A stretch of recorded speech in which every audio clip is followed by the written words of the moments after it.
Hello, Internet. My name is Betsy Woodruff. I'm a reporter with the Washington Examiner, formerly with National Review, and I will be chatting with my friend Daniel Strauss, a reporter from Talking Points Memo. Nothing really interesting happened in the last 24 hours. It's kind of been a slow news day, but I guess since there's nothing else to talk about, we could talk about the fact that the House Majority Leader lost his primary for the first time in American history. Ho hum. Couldn't think of anything I guess better. there's nothing else to talk about. Man, it is a really rough day to So, be a so campaign my question, reporter. my question for you, Betsy, just to start this whole thing off, is where were you when this happened? I love to hear a play-by-play. Oh man. Yeah, I was at a reception for a foreign exchange program. And in fact, I'm glad you asked me that because this is going to be a really nice segue to what we're talking about at the very end of this issue of Blogging Heads.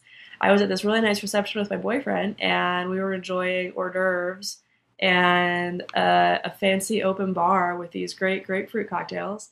And then I looked at Twitter because I have a Twitter problem, and I thought people were joking. I thought it wasn't serious. And then when I realized people were serious, I was just like, we have to leave right now. We can't stay here anymore. We literally have to go right now. We have to run.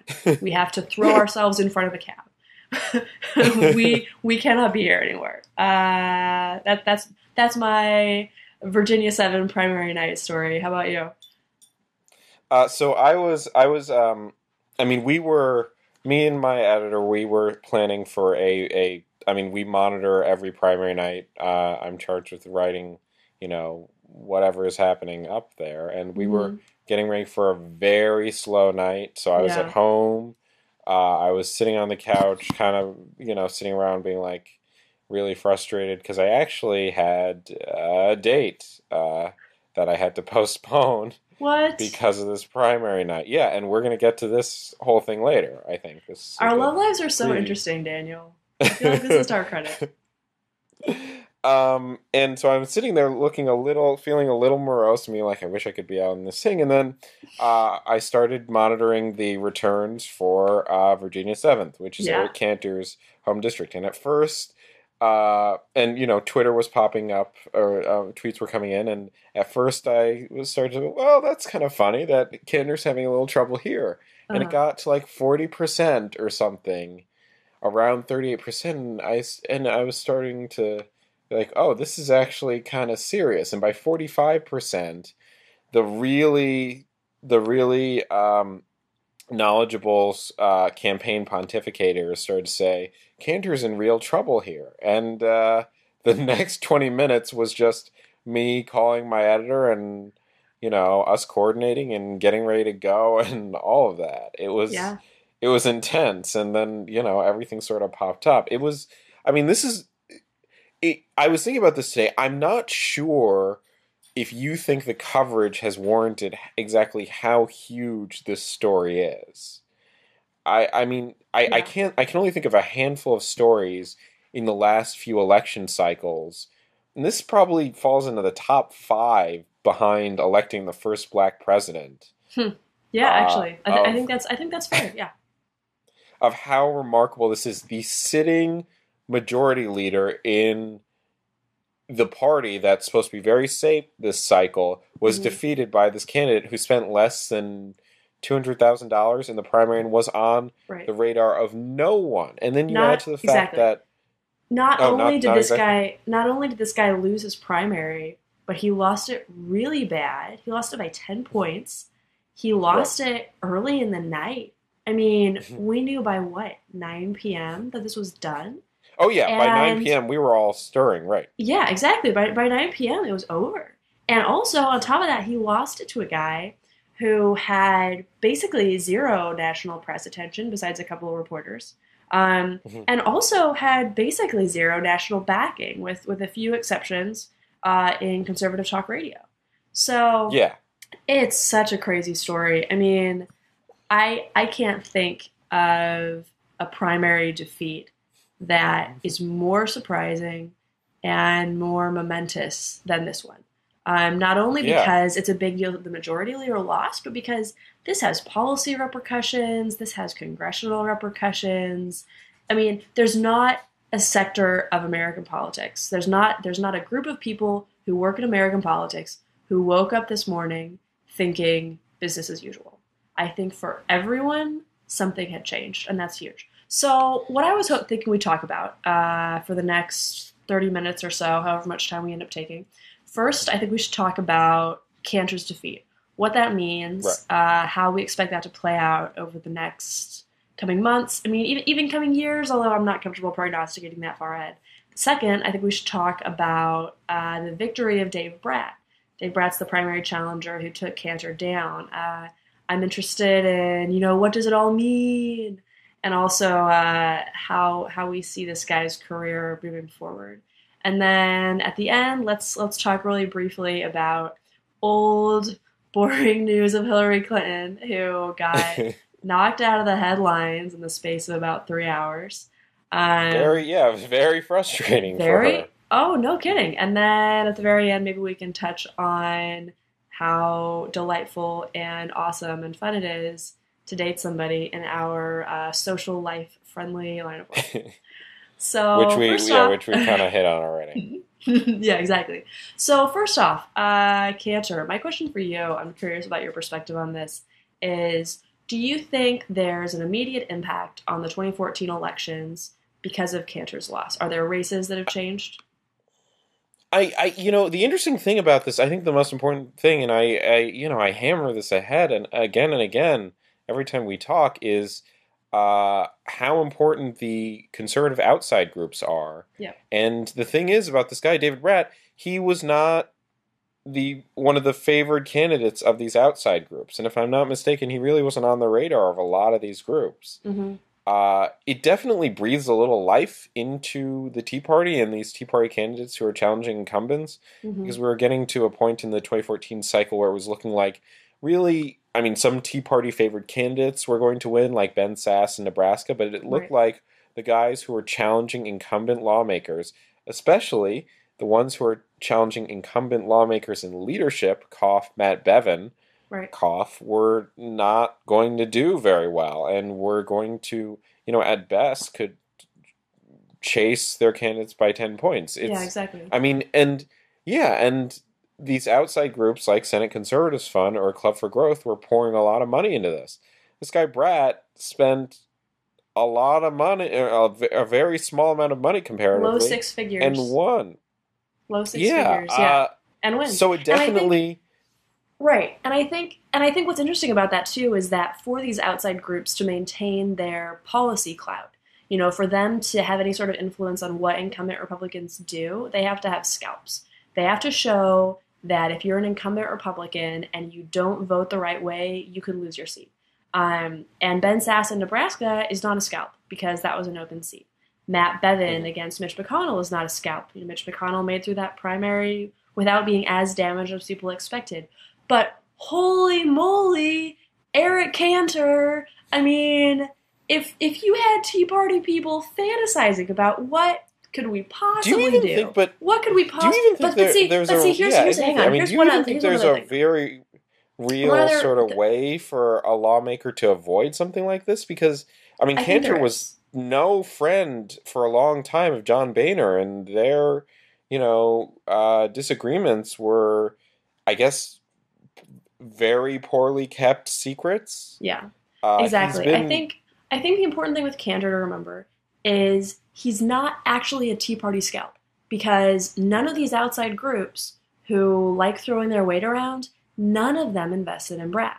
So it doesn't fit the narrative, right? It's a disruptive story. But I think second, in terms of Cantor's relationship with leadership, for people in DC who spend all their lives staring at Twitter and reading the back pages of the Washington Post and following this stuff very closely, then it's apparent that Cantor and Boehner are probably not getting cigars after work every day at the Capitol Hill Club.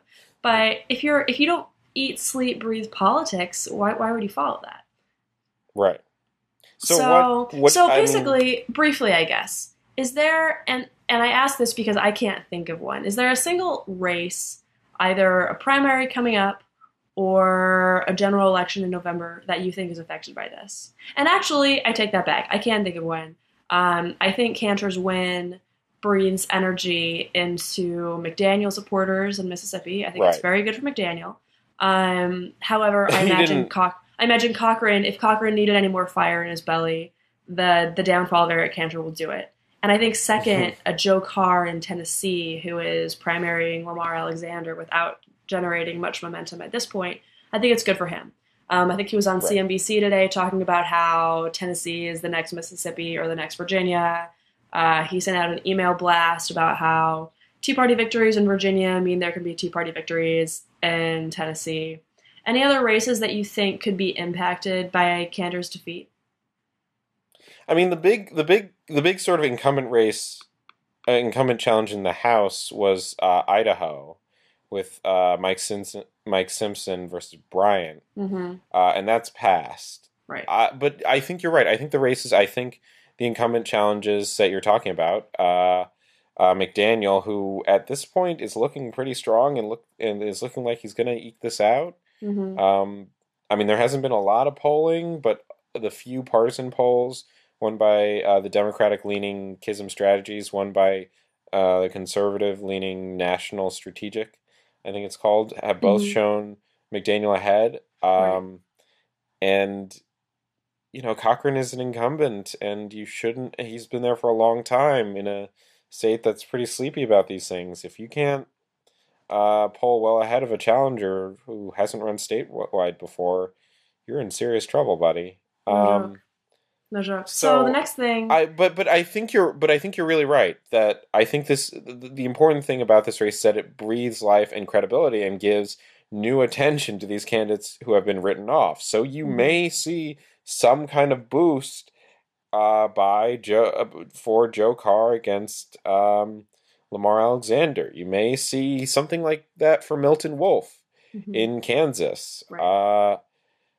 I mean it is an interesting sort of question about what happens next with these races. Yeah, I Because think it's. this, I I think mean, it's. and the I other think thing, it's hard to see it as anything other than very bad news for incumbents. right? Right. The question And is, the other how thing bad of news is it? right. The other thing, though, is how does this affect Democrats, right? And I Mm-hmm. don't think even Democrats really know about it. There was, I mean, the Democrats I talked to immediately after this, the campaign officials I talked to, were as surprised as I was. Mm-hmm. And, you know, 2 days before, the Democratic Congressional Campaign Committee had nominated someone to run, uh, Jack Trammell to run for against Cantor, and it really wasn't. It was sort of well, maybe if a Hail Mary happens, Right. we'll have someone there, but no Yeah. one really expected it. And I think this happened over a a conference call. Well, this did Hmm. happen, but I don't think Okay. Democrats have really figured out what to do here. If they let this go, if they try and peg all these candidates as uh, either establishment guys or opponents of them and try and play that up or what. There was a sense of glee, but also sort of confusion here. So, who wins the race for majority leader? I don't know. You tell me, Betsy. I mean that's the latest, and that's one of the advantages of doing this Blogging Heads. We're doing this on Wednesday night. Yeah. That's one of the advantages of doing it now. Because we don't have to be responsible. We don't know. It's only been 24 hours. We don't, but later today. So Cantor announced his resignation plans, Yep. and the candidates came out of the woodwork for majority leader, and there was talk of Kevin McCarthy, who's the number 3. There was talk about, I think I want to say Pete Roskin, Pete Sessions, Jeb Pete Henseling. I think and those Jeb are Henseling. those are the Right, main those ones, are the right? big names. Yeah. And my sense, I mean, I had to bet in the end it would be someone like Pete Sessions, because everyone's going to be worried about having someone who appeases the Tea Party base, and Pete Sessions Pete Sessions actually did have a Tea Party challenger. Right, Katrina Pearson. Yeah, Katrina Pearson, who got some attention, though not as much as I would have thought early on. But he survived that pretty well, and he's pretty well respected. Right. Do you think? And also, if Pete Sessions wins, he's the only member of Republican House leadership from a red state, which is something that conservatives have been angling for a while. Right. I think I saw Tim Hulskamp talk about that today, or mention that he'd like to see a member of leadership from a red state exist, which would be. That narrows it down to doesn't have Sessions and Hulskamp, right? Right, pretty much. Yeah. I mean, honestly, from the campaign point of view, or from sort of the view of my beat, I don't know. It's hard to say how much a leadership battle, this leadership scramble, affects things or changes things. There is talk that this affects the policy front and immigration reform, but it's really hard to believe that. Hard to say. I agree. And also, I mean, everybody says this means immigration reform is dead. But immigration reform wasn't exactly a train charging down the tracks 2 days ago. I think it's more. I don't think it's so much immigration reform is dead as immigration reform remains dead because we have midterms coming up and it's just not going anywhere. So, all right, so let's move on. And instead of talking about death and defeat and loss. And, wait. I want to finish one thing on that. Okay. You said death. Back to death and defeat. It's funny because I remember tweeting out Boehner's statement on Eric Cantor late last night, and a lot of Twitter followers and people who just caught it said that it sounded kind of like Boehner was. It sounded like Boehner. Boehner made it sound like Eric Cantor had died. No kidding. Didn't he say something like, "My thoughts are with Cantor and his or with Cantor's family" or something? Like, he's not. You're with Cantor. You guys are in the same city. He's probably going to become right. He's probably going to become a lobbyist and could very well run for something else again. Probably get a big pay raise. Probably get a less stressful gig. Republicans are going to need a candidate to run against or run for governor in the next Virginia gubernatorial election. It's an interesting prospect. It's interesting that I think I've seen Cantor floated as a potential gubernatorial candidate. It's interesting. I don't have any intel or insightful insights on that, but it's interesting. So let's talk about Dave Brat, man. Dave Brat, Congressman-elect Dave Brat. Well, not quite. Everyone, not after quite Congressman-elect. He still does have to win a general. Oh, right. My mistake. Sorry. And while I sympathize with the logic that says if you beat House Majority Leader Eric Cantor, you can literally beat any candidate who ever runs against you. Well, I sympathize with that logic. If Cantor can lose, anyone can. However, you're right. Brat is certainly the prohibitive favorite in this district, if anything, because the district exists for Republicans. It's a safe Republican district. It's drawn to be a safe Republican district. It'd be very difficult for Brat to lose. So, one thing I'm curious about with Brat is, from your perspective, do you get a read on how Democrats feel about his candidacy? Do they see him as a potential fundraising tool? Do they see him as another gaff-tastic wacko? Are they confused? What? So let's talk about feelings. Let's talk about feelings here and Democratic feelings on Dave Brat. Right. There is, I think this is something that we can actually see, and the clearest part of this whole story is how Democrats are responding to Dave Brat. I think they're a little happy about this because they, it's hard to. The feeling was that Eric Cantor was not very vulnerable, and now they have a candidate whose image they can shape partially, and they have a chance to do this. And we saw a little bit of Brat today. He went on MSNBC this morning and was asked some policy questions. He was asked about Syria and the minimum wage, and he didn't have answers for either of them. And I'm not exaggerating here. He said, I don't have answers right now. Right, yeah. I just came on Wah. MSNBC to do sort of a victory lap and thank everyone for supporting me. I mean, Yeah. these are, that's not ready for primetime talk. Mm-hmm. So Democrats, I think, see an opening there. Mm-hmm. Uh, they are happy about this. I mean, they're happy that there's this infighting, and there are some weird sort of stories about Brat. Sort of, uh, I mean, after Cantor won last night, the immediate response among journalists was, I mean, you could hear every editor in every newsroom screaming, "I want a story on who Dave Brat is now," and there was just frantic Googling. It Yeah, happened right. at TPM. It happened at every other outlet, as far as I can tell. Yeah. We all Yeah. scrambled to get these profiles up of this guy. That's true. One thing that I think is interesting when we're talking about where Dave Brat fits in the Republican Party is that mm-hmm. clearly the reason he's in power is because of insurgent grassroots activists who effectively organized and did grassroots work on his behalf. You take that factor out, and Eric Cantor is still majority leader, and we are having a blogging heads about Hillary Clinton's book. But that Right. said, what's interesting to me about Brat is that his resume doesn't really mesh very well with a lot of these grassroots folks. His first foray into Virginia politics was volunteering as a policy advisor for a state senator named Walter Stosh. And Walter Stosh actually spent nearly $1 million fending off a primary challenger from the right in 2007. So Walter Stosh found himself in Eric Cantor's place. And at that point in time, Brat was allied, or, if that's the term you use, Brat was aligned with the, established, cemented incumbent.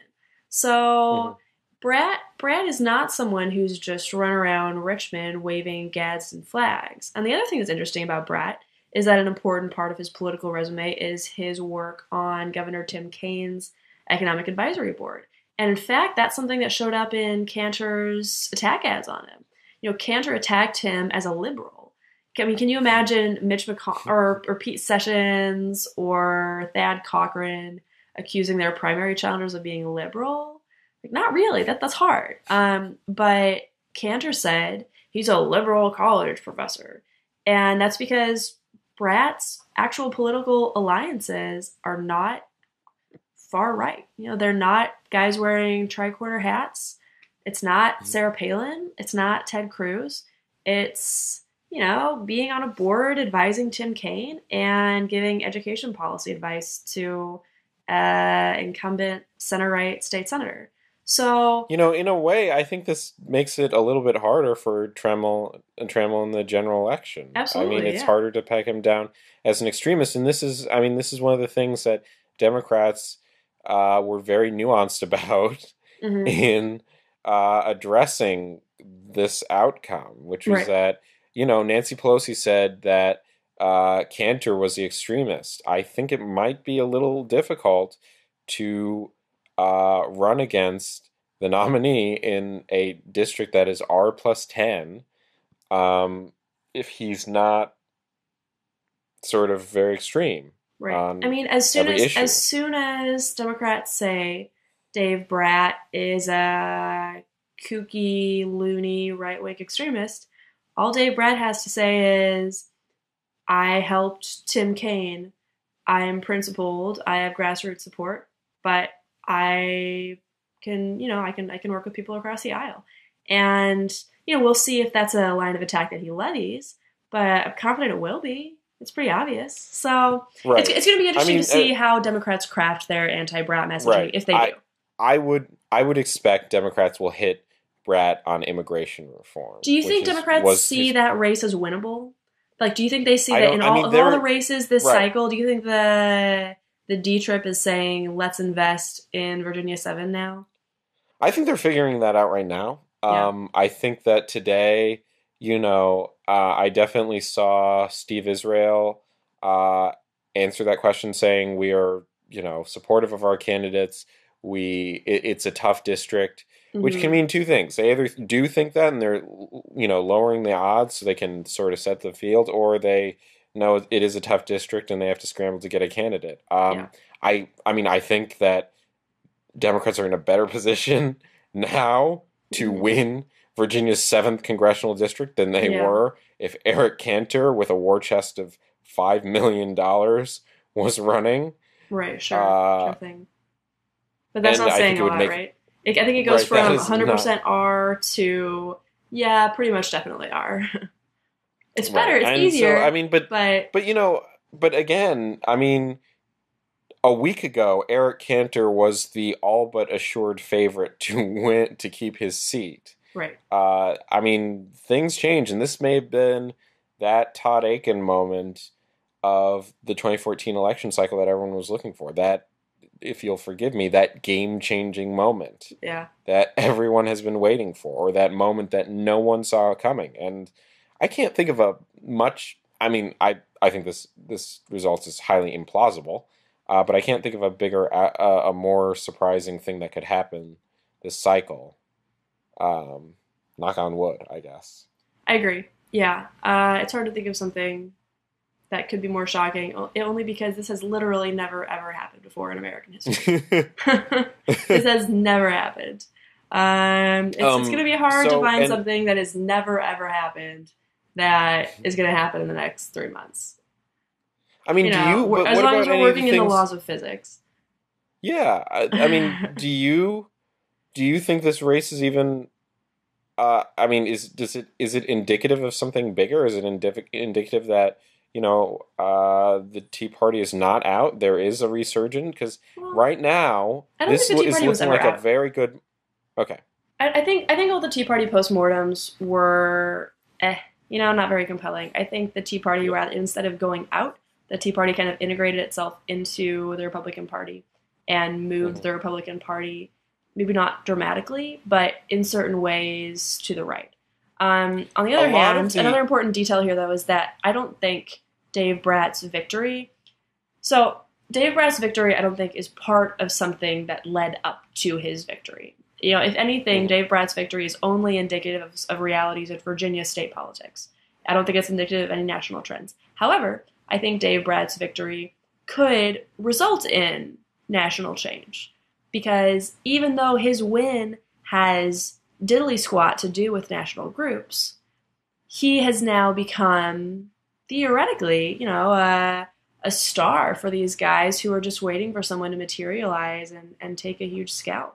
So I think it's going to be interesting to see how Tea Party candidates capitalize on Dave Brat's win. It's also going to be interesting to see, if, like you said, Dave Brat is ready for prime time. If his campaign gets real professional real fast, if he starts handling the little fires, which is totally possible, right? If he starts handling little fires at the start, if he keeps his head down, does the work he needs to do, gets in Congress. So, I mean... I gotta say, Betsy, though, one thing, he makes running for office look kind of easy. Actually, no kidding. No kidding. I mean, it makes you, for anyone who's toyed about it, and toyed about it, I mean, why not just get my name on there and run around a little bit? You don't know. It could be Dave Brat. Totally. I mean, and this is a much less dramatic comparison, but you've also got Carrie Bentivoglio in Michigan, who was almost a perennial candidate, put his name on the ballot for the heck of it, got the signatures, and then the incumbent he was challenging, Thad McConnell, ended up screwing things up and not being on the ballot, and Bentivoglio was automatically the nominee. So this could be a valuable lesson for people who have lots and lots of free time. I think this is, and not any more entertaining hobbies, and fancy standing outside of malls for hours and hours and hours on weekends in the 1 in 1,000 chance that they might be able to be a congressman, Yeah, I doff my hat to them. So, but all of this Brat stuff eclipsed Hillary Clinton's big next step, and I think we can say. I mean, I was thinking about this tonight. Let's talk about that. Yeah, let's talk about this. Hillary Clinton is now at... There are two important facts about Hillary Clinton. I think Dave Catanese did this, where he sort of chronologued the evolution of her response to the running for president question. And now she's at the stage where she's like, well, I'll make a decision when when it's the right time or something, Yeah. as opposed to no a while back. And she's doing the other thing that every presidential candidate does. She's writing a book that Well, but a lot of is non-presidential candidates also write books. yeah, but To be fair, that doesn't preclude the guys who do run for president. They all just happen to become authors, it's true. including It's our true. current one. But you're right. But I'm sorry. I'm just unhelpful commentary. People have we written also know books that and not Hillary run wants for president. right. Smart take. So I mean, what do you? I don't know. I at this point we know she's running. We know she's in pre-campaign mode, right? You know, to be totally honest here, I have zero Hillary Clinton intel. Everything I know is from reading stuff other people write. Okay. I honestly have no Gnostic insight into the ontological status of Hillary Clinton's maybe soon to be birthed presidential campaign. What I can say is, yeah, definitely looks like she's running. And it looks like she's running, acts like she's running. If it looks like a duck, if it quacks like a duck. One thing that I'm interested in is who. Well, I'm interested in two things that I'd be really interested in your take on. First thing I'm interested in is who's the number 2 Democratic candidate? Who's the second person who could even theoretically give her a run for her money if she runs? And 2, is there going to be any progressive pushback of substance against Hillary Clinton? Are folks going to say, listen, she was on the board of Walmart, she's best friends with Goldman Sachs, she voted for the Iraq War, how is she substantively different from the New Democrats of the 90s? And then actually sort of as a sub point of that, I hope you're taking notes here, Daniel. I'm so curious. As a sub point of that, is she getting overexposed, and is it possible that everyone's saying Hillary Clinton's the nominee? Right. Let's talk about Hillary Clinton's book for like days and days and days. Is it possible that backfires for her? Well, there are a few basic things about Hillary Clinton that I think President Obama has made her do. She's talking about minimum wage issues, I think very recently. Yeah. And she's pro-gay marriage, which is very different from the New Democrats. It's true. And very different from the Clinton brand of the 90s. Yeah. Too bad Rob Portman beat her to that. Too bad Rob Portman beat her to that. I have some theories about Rob Portman and gay marriage, by the way. Should we save them for another day? No, well, I just, as a point, I always wondered why Rob Portman was not picked to be the VP candidate. Yeah. And when he came out, when it was revealed that his son is gay, it kind of made me think that maybe the vetting process, maybe, this is just, I have no intel on this. Didn't people go on the record saying... I don't know. Maybe did that happen? Because my assumption. I think the Romney folks said that they knew his son was gay and it didn't affect their thought process on Portman. I think they said that. Gotcha. I'm still skeptical of that. But they could be lying. But I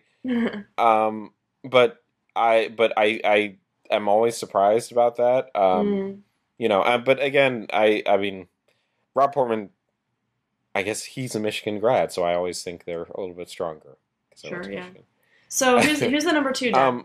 Who's the Democrat the number 2 Dem, I think, keeps Hillary up at night? I hate to say it. I mean, I think the big 3 Please candidates say Joe Biden.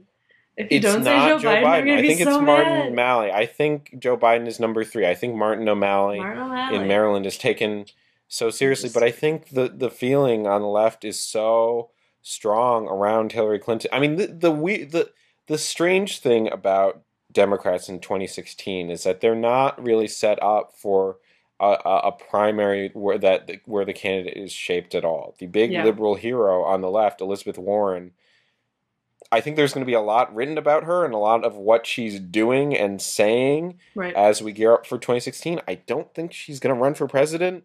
I don't think she's going to toy with that idea too much.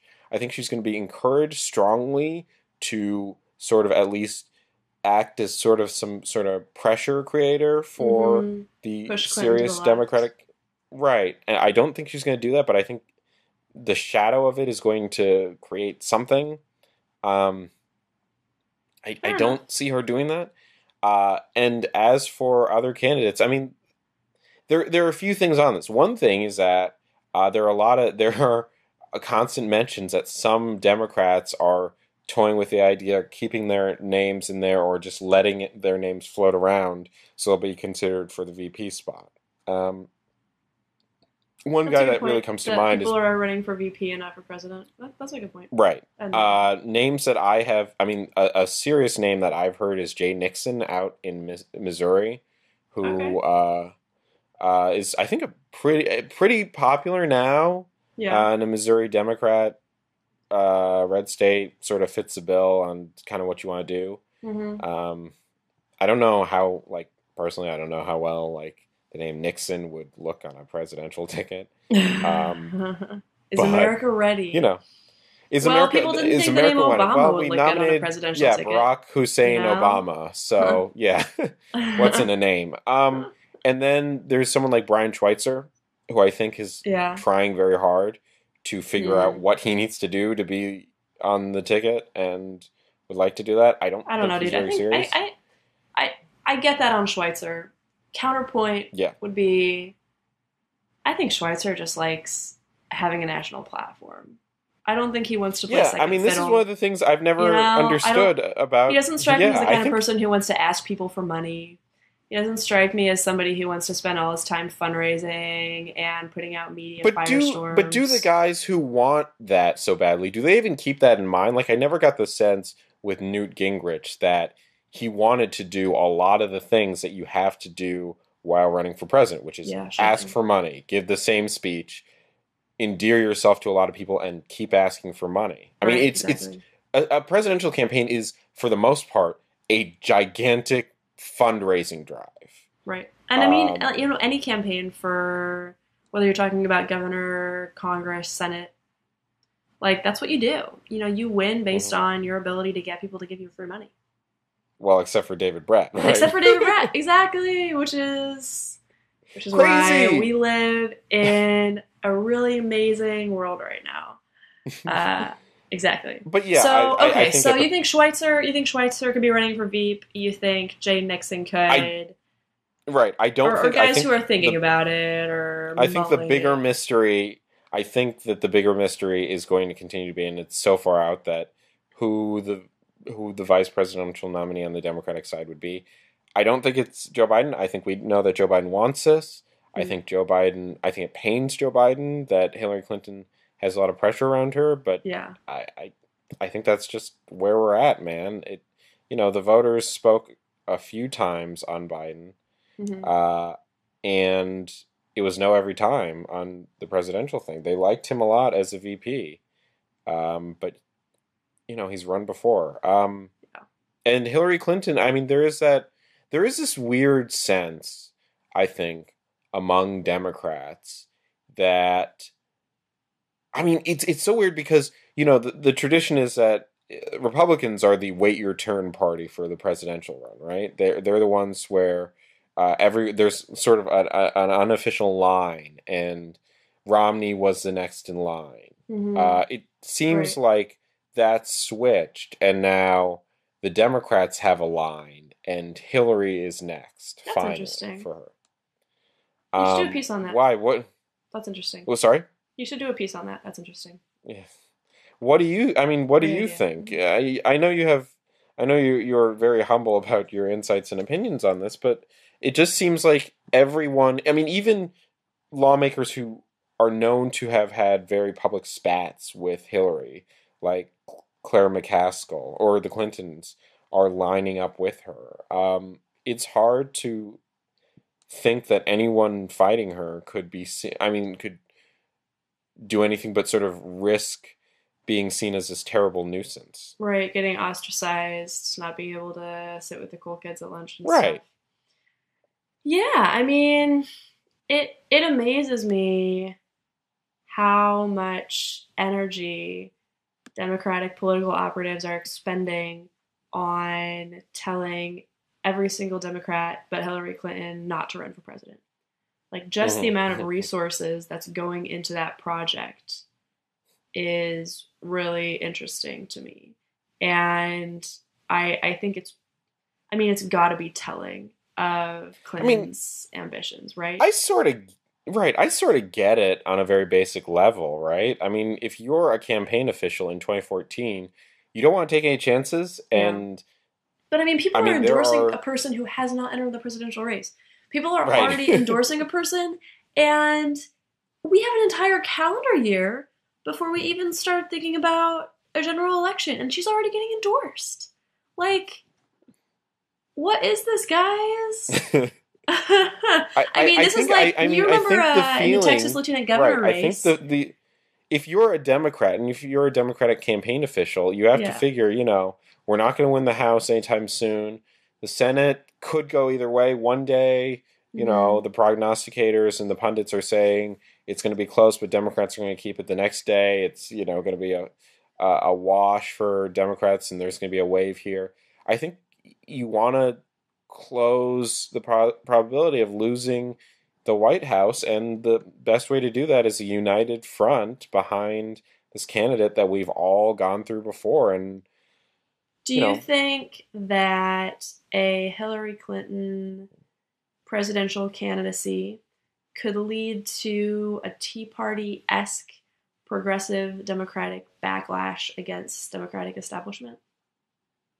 I don't know. We've been waiting for that, right? I mean, wasn't that what the Occupy movement was about? Womp womp. But no, I think this is a good question. I think, and I was talking to another campaign reporter about this, because from a reporter's point of view, covering inter-party fighting is amazing. It's totally. It's awesome. Especially if you're at a publication that has an ideological alignment, where if you're a National Review or TPM or whatever. Like, people know you speak the language. They know you understand the big picture. You know what questions to ask. You know who to talk to. And they're more open to talking to you and less the absolutely. other guys. They're less worried about getting burned, which is why I think the best reporting on inter-party fights comes from reporters at ideological organizations. Right. I think right. In my very humble and correct opinion. We ran into each other at a party, and I was, or maybe it was at a TPM. The TPM rooftop party, and you were part of DC insider national cocktail parties. Right. Oh my God. I'm sorry. That was so this town. Okay.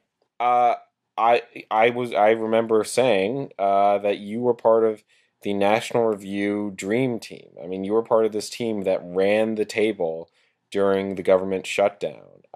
And a lot of reporters who were there just did a really good job, and I'm envious of that. And thank you. I think a lot of reporters are waiting for a similar moment like that. Anyway, and just because it would be interesting for me, I would definitely click on articles about any sort of democratic, populist, progressive uprising. I think that'd be fascinating. Right. So I'm just fascinated it doesn't exist yet. Right? I'm fascinated that given all the progress progressives think they've made, that They don't have a guy, and they don't have a movement. Right, and I think that's where the kernels of sort of it's not even sort of the wilderness years, the out years. I think it's something bigger than that, because there's definitely more discussion right now, especially on the left, of inequality, of climate change. Right. You've got Tom Steyer spending a lot of money there. And I think there's going to be a lot near the end of Obama's presidency, because there was so much hope, and there was so much perception by Americans of what would change and how big the change would be, and there was so much gridlock that came with the actual presidency of what happened and why. And I think there's going to be the same level of frustration that there was with the rise of the Tea Party movement. And I think another parallel. Yeah. Some of the favorite Democratic officials, elected officials right now, are people like Elizabeth Warren, who are very liberal. Right. Liberal on fiscal issues. Right. It's no longer we're no longer having culture wars, right? We're not the defining issue is no longer abortion or gay marriage.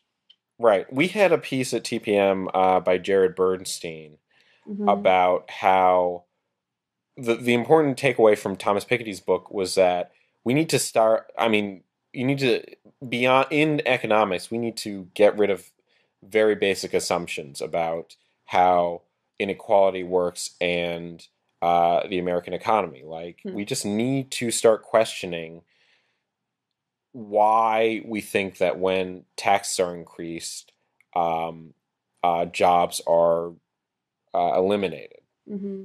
And there needs to be at least people calling that out. I think that's another example of how we're going to see some kind of resurgence of the far left, and I think there's going to be a lot there, Betsy. I think also if there good. was a Tea Party parallel, it would have to be on fiscal issues.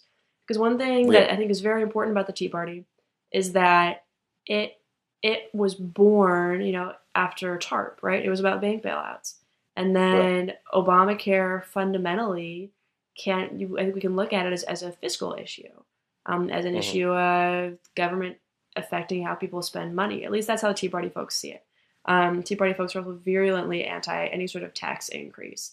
And a lot of the ideology that's very important to these guys is that the government shouldn't take your money, that you should be spending your money, and that the best remedy to social ills is getting the federal government out of people's lives as much as humanly possible.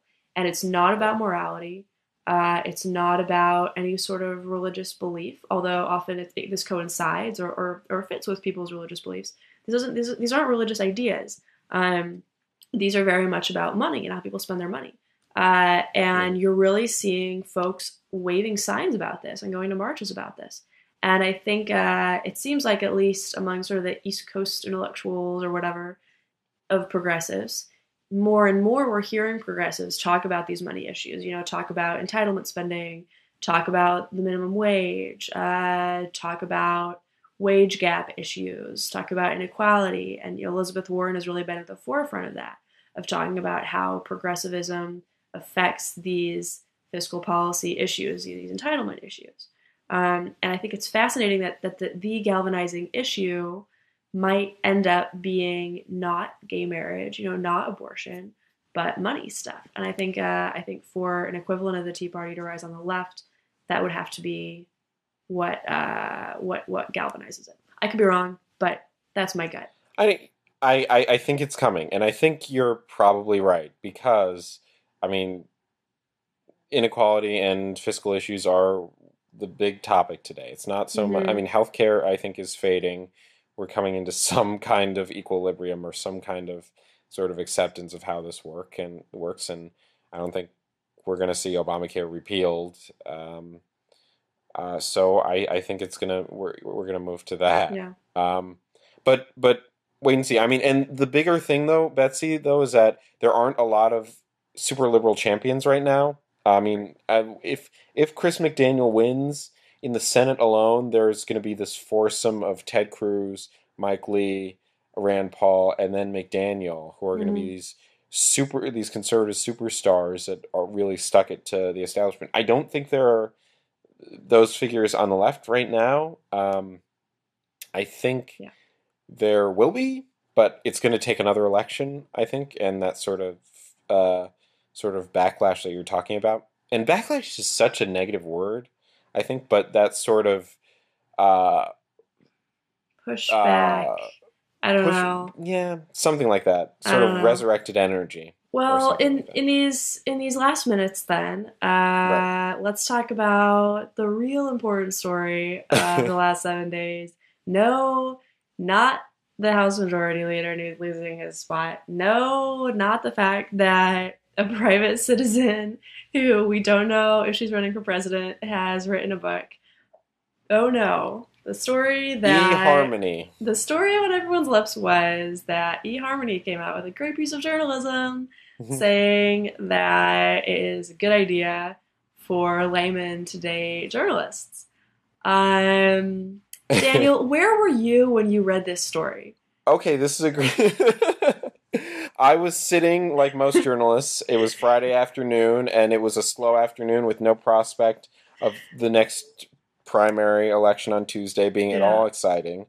And this 15-point list of 15 reasons why we should date journalists came out, and I clicked on it. I never click on anything from eHarmony, but I clicked on this one. I could not. And I, like every other journalist, or wannabe journalist, had the same response, which is that the list was completely wrong. There is no reason you should ever want to date a journalist. I felt a shiver run up my arm. Right. And we alluded to this earlier when Betsy, you and your boyfriend were having a very lovely time, and then it was so nice. It was really fun. And, I think the list said things like, the list included the opposite, which was that journalists have flexible hours. Yeah, when it was like, journalists are self-employed, so they have flexible hours. Yeah, if you mean flexible as in, like, we have to stop everything we're doing and jump into a cab. Yeah, flexible hours as in my personal hours are flexible. Not complaining. It's fun. I love covering Cantor. No, yeah. This was a dream story to cover. Oh, yeah, totally. But the flexibility is not necessarily something that serves significant others. And the other things on this list were like, I mean, the one legitimate thing was that we are good storytellers, and hopefully that's true. But hopefully, fingers crossed. I mean, like, it didn't include. It had other stuff like, journalists are great conversationalists. So if you introduce them to your relatives, it totally won't be weird. We're terrible. We're constantly can't look another person in the eye. Listen, Daniel. I am a great conversationalist as long as people want to talk about Senate races. I'm sorry. Right. Yeah, me too. If that's what your elderly relatives are interested in talking about, I'm full of scintillating conversation. So it's hard. I mean, I guess the one advantage as a journalist for me, although I mentioned earlier that I had this date that I'm excited about. Yeah. That was supposed to be on Tuesday, and whoops. It came and went. The sort of advantage to this is that I did, in covering this primary, I did get a text from said lady who asked. I mean, it did give me something to talk about with her, and she was like, "So, how is this night going?" And you could break out your conversation skills. Yeah, and that was the idea is that we had good stories, but the other thing was that the eHarmony list said we are good at sensing out BS, we are straight shooters, we are trustworthy, which I think is completely false. Journalists are not trustworthy at all.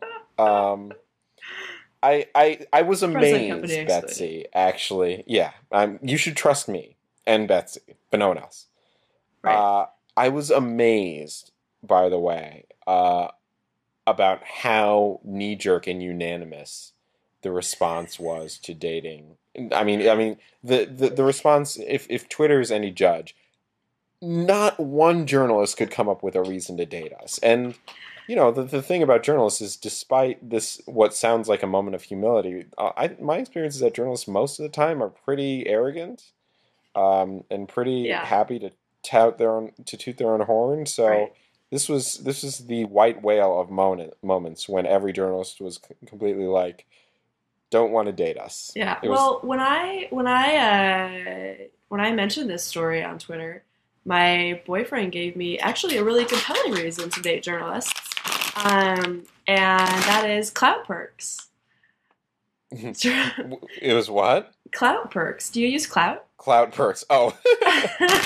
So, for instance, today I've got this Chex Mix popped white cheddar. Thank you, Clout Company.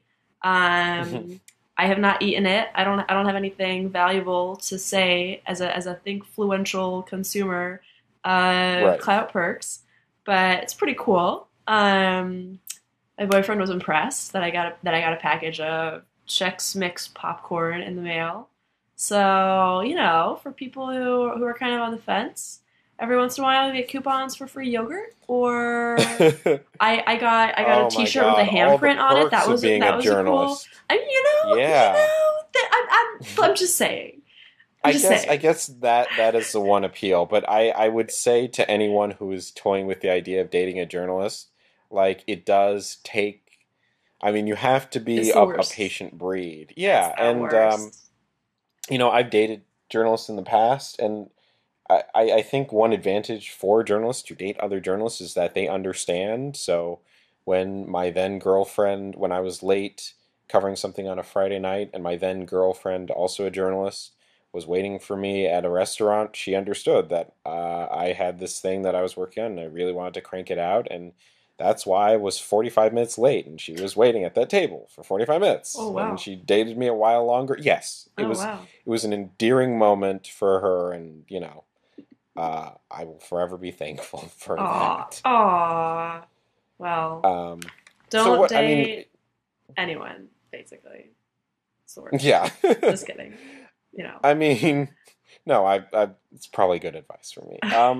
I mean, is there any, Betsy, to close out, is there any hope for journalists, or are we just sort of sirens on the rock, like that every single person, especially in DC, should be aware of, from staffers who we'd probably sort of kind of maybe hope that they might accidentally, not on purpose, but accidentally drop something useful to normal people who just happen to be in this town? Sorry.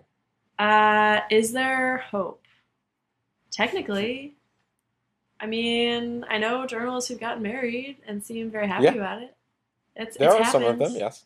You don't defy the law of physics, but I think the joy of being in a relationship with a journalist is so sublime that it defies the listicle. Right. I think every journalist is a special flower, special snowflake, totally unique, and it's impossible to quantify or list what could possibly be good about dating such a mysterious and many-splendored and fascinating group of people. So we know anyone who dates a journalist is not in it for the money. Exactly. Yeah. Right. It builds character. There you go. Right. Done. Right. Daniel, it builds character. Daniel, always great talking with you. Always great talking with you, Betsy. And yes. I'll see you at one of the DC cocktail parties or whatever. Oh my God. I'm sorry. Yes. I will see you then. All right. Have a good one. Bye.